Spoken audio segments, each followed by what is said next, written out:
Hallo, guten Tag. ဒီနေ့တချင်တို့ဆက်သွားမှာက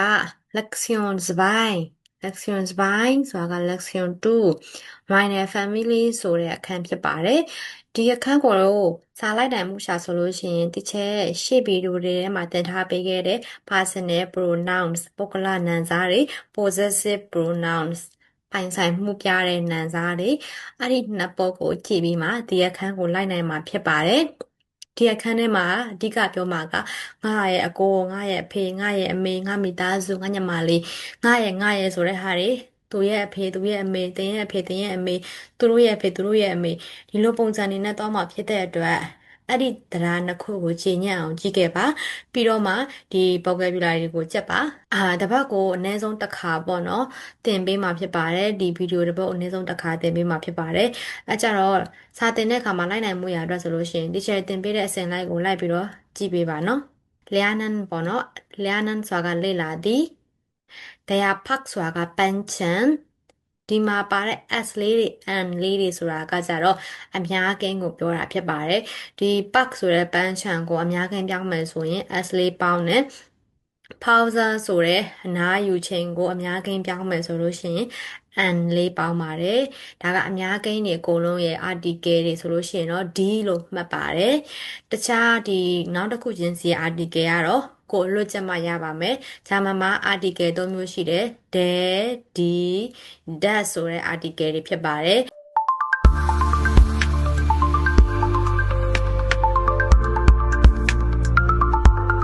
ဆိုတာက masculine article D ဆိုတာက feminine article neutral that ဆိုတာက neutral article ဖြစ်ပါတယ်တရား park ဆိုတာကပန်းချံများလို့ပြောင်းကျင်တယ်ဆိုလို့ရှိရင် D parks ဒီ pause ဆိုတာကအနားယူချိန်များဆိုလို့ရှိရင် D pausen အများကိန်းတွေအကုန်လုံးက article D family မိသားစု D familien တရား father ဆိုတာကအဖေဒီစကားလုံးတစ်လုံးချင်းစီကိုဘယ်လိုခေါ်ရမလဲဆိုတာကိုမသိဘူးမပေါင်းတတ်သေးဘူးဆိုလို့ရှိရင် lection 1မှာသင်ပေးထားတာရှိပါတယ်အဲ့ဒီဗီဒီယိုလေးကို ABCD ဆိုတဲ့ပုံစံလေးနဲ့ဗီဒီယိုလေးကိုစာပြီးတော့ကြည့်ပေးပါနော်ဒီ gross elton ဆိုတာကကြတော့အဖိုးနဲ့အဖွားကိုပြောတာဒီမွတ်ထအမေဒီ elton ကမိပါတရားဘရူဒါဆိုတာက brother အကိုလည်းရတယ်ညီလည်းရတယ်ဒီ geshpista ဆိုတာကညီမကိုမောင်နှမကိုပြောတာ siblings ပေါ့နော်မောင်နှမကိုပြောတာ geshpista ဆိုတာကမောင်နှမ sibling အင်္ဂလိပ်လို့ဆိုလို့ရှိရင် that's year ဆိုတာကကြတော့နှစ်ကိုပြောတာ year ကိုပြောတာယာရဲဆိုတာကနှစ်များဒီယာရဲဆိုလို့ရှိရင်နှစ်များဖြစ်မယ်leben ဆိုတာကနေထိုင်သည် in ဆိုတာကမှား good ဆိုတာကကောင်းတော့ super ဆိုတာလည်းကောင်းတော့နာရဆိုတာကနာရ as gate မစိုးပါဘူးပေါ့နော်နာရဆိုတာကောင်းတယ်လို့လည်းသဘောတက်ရောက်တယ်ဒါကောင်းလားဆိုလို့ရှိရင်နာရ as gate ဆိုပါအောင်ကောင်းပါတယ်ပေါ့နော် arc ဆိုတာလည်းအဲ့လိုမျိုးဒီလိုနေရာမှာသုံးတာ arc နေ so good မြန်မာလိုမျိုးပဲVK ဆိုနေကောင်းလားဆိုနေ so good တိတ်တော့မကောင်းဘူးအဲ့လိုပြောတာနော် zo ဆိုတာကဒီမှာသုံးတာပဲ Vigis နေကောင်းလား နေ so good အရင်မကောင်းဘူးအရင်မကောင်းတာသိရမလားနေကောင်းတာပဲပြောတာမဟုတ်ဘူးအခြေအနေကိုလည်းအဲ့လိုမျိုးပြောတာကွာ Vigis အခြေအနေဘယ်လိုလဲနေကောင်းလားဆိုလို့ရှိရင်နေ so good တိတ်မဆိုးပါဘူးဇေယျဆိုတာကအရန်ကောင်းတယ်ကြည့်အရန်အများအရန်ဆိုတဲ့အဓိပ္ပာယ်တစ်ယောက်တည်း Vigis ဆိုရင်တန်ခါဇေယျ good ယေရှုတင်နဲ့အရန်ကောင်းတယ်တရား uncle ဆိုတာကကြတော့ညီဒီ uncle ဆိုတာဆိုလို့ရှိရင်ဒါကညီကိုယောက်ျားလေးဒါကညီကိုမိမလေးကိုပြောတာเนาะဒီ top ထားဆိုတာကကြတော့သမီးတရားဇွန်းတာဒီ schwester ညီမဒီ oma အိုမာဆိုလို့ရှိရင် Louisa is Lily Oma အိုမာအိုပါတော့ကကြတော့အဖိုးနဲ့အဖွားကိုပြောတာအိုမာဆိုတာကအဖွားအိုပါဆိုတာကြတော့အဖိုးကိုပြောတာအဖေကတရားဖာတာပါတယ်နော်အမေကမွတ်တာတရား man ဆိုတာကြတော့ယောက်ျား husband ကိုပြောတာ Vater is Louis man သူတို့ဒီမှာဂျာမန်မှာ E လို့ပြောကြလို့ရှိရင် S လေးပဲပေါင်းလိုက်တာလူဝီဇာရဲ့လူဝီဇာရဲ့ယောက်ျားဖြစ်တယ်ဆိုလို့ရှိရင်လူဝီဇာနာမည်နောက်က S လေးထည့်လိုက်တော့ E ဆိုတဲ့အဓိပ္ပာယ်ရောက်သွားတယ်လူဝီဇာ E ယောက်ျားဒိုင်းဆိုတာကြတော့တင် E ဒိုင်းမိုင်း E อ่ะဒါတွေကကြတော့ရှေ့မှာတင်ပြီးသွားပြီเนาะအဲ့ဒီဟိုအရင်တစ်ပတ်ကတင်ထားတဲ့ပုဂ္ဂလနံစာတွေ possessive တွေအဲ့ဒီဟာတွေကိုရအောင်ကြည့်ထားပါပိုင်ဆိုင်မှုပြနံစာပုဂ္ဂလနံစာအဲ့ဒီဗီဒီယိုနှစ်ခုကိုရမှဒီသင်ခန်းစာလိုက်နိုင်မှာပါเนาะဒါကအဲ့ဒီထဲမှာအကုန်လုံးသင်ပြီးသားတွေပါဒိုင်းဆိုတာကတင်ဤမိုင်ဆိုတာကငါဤဤဟာဆိုတာကသူမဤပေါ့နော်နောက်ကဘယ်လိုပုံစံလေးတွေပြောင်းသွားလဲဆိုတာအဲ့ထဲမှာအသေးစိတ်ကြည့်လို့ရပါတယ် Airman Air Proud ဆိုတာလေဒါက Maria is dying နဲ့ Air Proud ဆိုလို့ရှိရင် Maria ကတင်ရဲ့ Air Proud ဆိုလို့ရှိရင်မိန်းမပဲ Airman ဆိုလို့ရှိရင်လည်းယောက်ျားပဲအတူတူပဲခုန Diamond ဆိုတာလည်းယောက်ျားပဲ Fast ဆိုတာကမှားတော့ False Z ဆိုတာကအင်းတစ်ခါရှေ့မှာအဲ့ဒီတရားတွေကိုတခြားကြည့်ထားလို့ရှိရင်သိလိမ့်မယ် Z ၃မျိုးရှိတယ်ဆိုတာကိုပြောတာဒီမှာကျတော့ Z ကလာတာကိုညွှန်းကျင်တဲ့ Z singular လို့ရေးထားတာလာတာကိုညွှန်းကျင်တာမဟုတ်လို့ that is Lara she comes out Poland သူမကပိုလန်ကလာတယ်ဆိုတော့ဒီ Z ကလာတာကိုပြန်ညွှန်းတာဖြစ်တယ်သူမဆိုတဲ့အဓိပ္ပာယ်နဲ့ရောက်သွားတယ်ပေါ့နော်နောက်တစ်ခုစူဇာမန်ဆိုတာကအတူတကွနောက်ကဟာတွေကိုဒီချက်အကုန်လုံးဖတ်မပြဘူးဆိုတာကနားမလည်မှာစိုးလို့နော်ရှေ့ကသင်ခန်းစာတွေကိုသင်ပြီးတော့မှဒါတွေကသဘောပေါက်သွားမှာအခုပြောလိုက်လို့ရှိရင်အရင်ရှုပ်သွားမှာဆိုလို့နောက်ကစာတွေအကုန်လုံးဖတ်မပြတာနော်ဒီမှာကျတော့ Z ဆိုတာက blue တဲ့ That's it Lara's Elton Elton ဆိုတာကကျတော့မိဘဒါတွေကဆိုတာဒါကလာရာရဲ့မိဘတွေဖြစ်ပါတယ်အဲ့ဒီမိဘကိုပြန်ညွှန်းမယ် Z Z sind geschieden geschieden ဆိုတာကဒီမှာသူတို့ကနှစ်ယောက်က divorce လုပ်ထားတာ geschieden divorce လုပ်ထားပါတယ် geschieden ဆိုတာက divorce လုပ်ထားတယ်အဲဆိုတာကအာပြောခဲ့သလိုပဲเนาะရှေ့ရတရားတွေမှာပြောခဲ့သလိုပဲအဲဆိုတာကမျိုးစုံရည်ညွှန်းလို့ရတယ် masculine တွေကိုရည်ညွှန်းတာဖြစ်တယ်ဒီမှာကကြတော့ tim ကိုရည်ညွှန်းတာဆိုတော့သူဒီဆိုတဲ့ debate ဖြစ်သွားတယ်စပွဲကိုဆိုလို့ရှိရင်လည်း there ပဲเนาะနော် there ဆိုတော့ a ပဲဖြစ်မယ်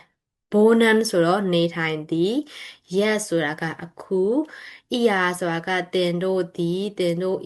ရှေ့ရတရားကိုလေ့လာပါဒါတွေကိုသိဖို့ရှာအတွက် pronoun တွေသိဖို့ရှာအတွက် er via er ဆိုတာတစ်ခုတည်းလို့ဒီလိုမျိုးတစ်လုံးနဲ့တွေ့မြင်မဲ့လဲသူမှာသူတို့တီလို့ဆိုရတော့အဓိပ္ပာယ်တစ်ခုတည်းရောက်တာမဟုတ်ဘူးတခြားသူမ x ဆိုတဲ့အဓိပ္ပာယ်တွေလည်းရှိသေးတယ်ကျတော့ grammar ပိုင်မှရမှာနော်ဒီစားကဏ္ဍတွေဒီစားဆိုတာကဏ္ဍတွေ3ညတင်းနဲ့3အဲ့ဒါကိုပြောတာစားလန်းဆိုတာကဏ္ဍများဘိုးဆိုတာကနေရာကိုပြောတာဂေဘိုရန်ဆိုတာကမွေးဖွားသည်ဒီနူမာဆိုတာကနံပါတ်တယ်လီဖုန်းနူမာတယ်လီဖုန်းနံပါတ် verheiratet ဆိုတာကလက်ထပ်သည်အာအကြည့်တဲ့လက်ထပ်ထားတော့ဗောနော် ich bin verheiratet ငါကလက်ထပ်ထားတယ် haben ဆိုတာကရှိသည်ဖြစ်သည် have have တရားကေဒါဆိုလို့ရှိရင်ဘယ်လိုဖတ်မှာလဲဆိုလို့ရှိရင် gebars ort gebars ort gebars ort ဆိုတာကဘာလဲဆိုအတန်ထွက်လိုက်လို့ရှိရင်နည်းနည်းလေးကိုနားမှာ T နဲ့ S နဲ့ဆက်တယ်လို့လေးဖြစ်တယ်နော် gebars ort အဲ့ဒါကမွေးဖွားရာနေရာ geboren ဆိုတာမွေးဖွားသည် ort ဆိုတာကနေရာနှစ်ခုပေါင်းလိုက်တော့ gebars ort ဆိုလို့ရှိရင်မွေးဖွားတဲ့နေရာမွေးရစာတိပေါ့နော် they are born not ပေါင်းဖက်လိုက်တာ born ဆိုရင်နေထိုင်သည်နဲ့ born နဲ့ ort နဲ့ပေါင်းလိုက်တာ born not နေထိုင်ရာနေရာမွေးဖွားရာနေရာဆိုတာကိုယ့်ရဲ့စာတိနေထိုင်ရာနေရာဆိုတာကိုယ်နေနေတဲ့နေရာ they are familiar stand ကိုယ့်ရဲ့ family stand ကိုပြောတာ family stand ဆိုတာမိသားစုအခြေကိုယ့်ရဲ့ family status ပေါ့နော်ကိုက single လားwindow လား divorce လား verheiratet လားအဲ့ဒါကို family stand လို့ခေါ်တယ် verheiratet လက်ထပ်ထားတာလား ladies ဆိုတာဒီမှာ ladies ဆိုတာကဘာလဲဆိုလို့ရှိရင်အပြိုလူပြို ladies လို့ခေါ်တယ် ich bin ladies vervivet ဆိုတာကျတော့ window ပြောတာ vervivet က window that's altar ဆိုတာကအသက်ကိုပြောတာ that's altar ဒါ northern ဆိုတာကမြောက် Austin ဒါ Austin ဆိုလို့ရှိရင်ဒါကအရှေ့ Sudan ဆိုတာကတောင် Western ဆိုတာကကျတော့အနောက် Die Hauptstadt မြို့တော် Hauptstadt ကမြို့တော် Süd ဆိုတာကကျတော့တောင်ဘက်တွင်ရှိသော München ist in Süddeutschland München ဆိုတာက Munich ကိုပြောတာ Munich က Deutschland ရဲ့တောင်ဘက်မှာရှိတယ်အဲ့လိုမျိုးတောင်ဘက်လို့ရင်လို့ရှိရင် Süd ဆိုရဲတောင်ဘက်တွင်ရှိသောတို့ကောက်လေးရေးတယ် North ဆိုတာကမြောက်ဘက်တွင်ရှိသော Der Lehrer ဆိုတာကဆရာ Die Lehrerin ဆိုတာကဆရာမDer Deutscher Die Deutscher ဆိုလို့ရှိရင်ဂျာမန်လူမျိုးကို Deutscher နှစ်မျိုးနဲ့သုံးတယ် Der Deutscher လည်းဂျာမန်လူမျိုးပဲ Die Deutscher လည်းဂျာမန်လူမျိုးပဲဖြစ်ပါတယ်ဒီမှာကြည့်အောင် Geschwister ဆိုတာကခုနပြောခဲ့တဲ့ sibling မောင်နှမတွေကိုပြောတာ Geschwister ဆိုတာကအင်္ဂလိပ်လိုက sibling